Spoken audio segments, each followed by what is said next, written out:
You ever get that feeling when you look at the global economy? The insane market swings, the massive bailouts, this nagging sense that the whole game is just rigged? It feels like total chaos, but then the same things happen over and over. It's too predictable. It feels like a system, and any system has rules and rulers. All right, let's get into it. And really, that's the one question that matters here, isn't it? Is our financial system just fundamentally broken? A big, complicated machine that we keep trying to fix with duct tape?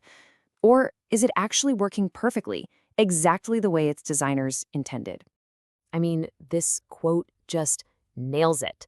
This isn't some act of nature, like the weather. It was built. It has a blueprint. And you have to ask yourself, when people are designing a system like this, who are they designing it for? Spoiler alert, it's probably not you and me. And look, if this system was designed for stability, then it is an absolute spectacular failure. Just look at this timeline. It's a constant drumbeat of crisis, one after another. And every time we tell ourselves, oh, this time it's different. But it never is. So you have to wonder, are these crashes a bug, or are they a feature of the software itself? To answer that, we have to become financial archaeologists. We need to dig back and look at the moments when the source code for our modern economy was actually written. Because it wasn't debated in public, it was drafted behind closed doors. Each one of these dates is a critical moment where a handful of powerful men fundamentally changed the rules of money for the entire planet, from tying a king's war machine to private money, to a secret meeting on a private island, to literally invent the Federal Reserve, and finally, making the US dollar the king of all currencies. See the pattern? Piece by piece, the system was built far away from prying eyes. So what was the main product this new system created? Government debt, sovereign debt. This was the absolute genius of the early banking dynasties like the Rothschilds. They had a massive realization. Why try to control a king's army when you can just control his debt? Real power wasn't gold in a vault. It was having nations owe you money. And when you look at who shows up at these pivotal moments, it's always the same cast of characters, isn't it? We're not talking about some cartoon villain in a volcano lair. It's much simpler and, honestly, more effective than that. Their interests are all aligned.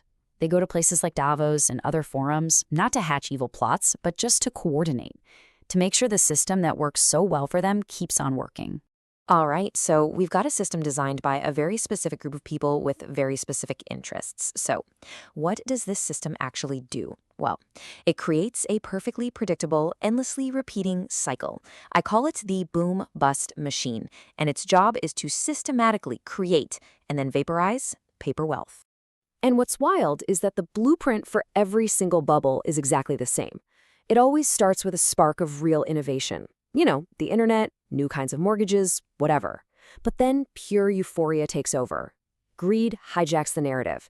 People start borrowing money like crazy to chase the hype, which pushes prices even higher, which lets them borrow even more money. It's a feedback loop of total madness, right up until the moment it isn't. This quote just says it all, doesn't it? It's the four most expensive words in finance. We convince ourselves that we're smarter, that the technology is different, that the old rules don't apply. But the human operating system underneath it all, the greed, the fear, the desire to follow the herd, that never, ever gets an update. And the price tag for this recurring delusion? It's just staggering. These are not just numbers on a chart. That $19 trillion that vanished after 2008, that was people's retirements, their kids' college funds, their homes. Fortunes that felt real, that people bet their lives on, just wiped off the map. So who cleans up the mess? Well, we know the answer to that, don't we? After 2008, the very banks that lit the fuse got bailed out. Their losses were spread across the entire public. It's the ultimate rule of the game. Privatize the profits, but socialize the losses. And that creates a terrifying incentive, right? If you're big enough, risk isn't risky anymore. It's just a negotiation. Okay, so this all leads to the most important question you could possibly ask.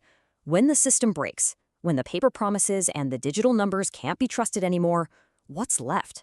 What actually survives a collapse? And this is where we have to get really clear on the difference between wealth and value.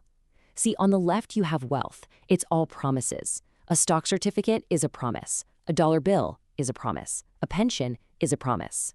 On the right, you have value, the real stuff. Things that are useful whether the stock market is open or not. Your skills, productive land, things you can touch. One is an illusion, the other is reality. And we don't have to guess about this. History has run this experiment for us over and over again. When Rome's coins became worthless, people with farmland survived. When the German mark became wallpaper, people with gold survived. And you don't even have to go back that far. Just look at Lebanon in 2019. When the banks shut their doors, the only people who had money were the ones whose money wasn't in a bank. Now, this is a concept that is really hard for most of us to wrap our heads around, but it is brutally important. That money in your bank account, it's not sitting in a little box with your name on it. It's an unsecured loan that you gave to the bank. And in a real crisis, you are just one of their many creditors, and they might just decide not to pay you back. So where does that leave us? Well, it means the chaos isn't random. There's a code to it. There's a logic. And if you can learn to read that code, you can start to understand the real rules of the game. I love this phrase. The costumes change, the technology changes, but the underlying melody of human behavior, of power, of debt, it's the same song on repeat. Seeing that pattern, hearing that rhyme, that's everything. So these, right here, are the real rules. Rule number 1, control how money is made and where it flows. That's the ultimate power. When things go wrong, and they always do, you save the system itself, not the people in it. You make sure the public covers the losses while the profits stay private. And maybe the most important rule, you control the story. You make your self-interest sound like a public service. You make it all seem inevitable. And let's be super clear, this isn't a conspiracy theory. The reality is much more boring and way more effective. It's not a secret cabal, it's just alignment. The system is set up so that all the most powerful players benefit from keeping things exactly as they are. Their interests just happen to line up perfectly. No secret handshake required. And so, we're back where we started. The system wasn't an accident. It was a design. Its rules are not a mystery anymore. They're right here, out in the open, if you know how to look. So that leaves just one final question. Now that you can see the blueprint, are you going to keep playing their game by their rules?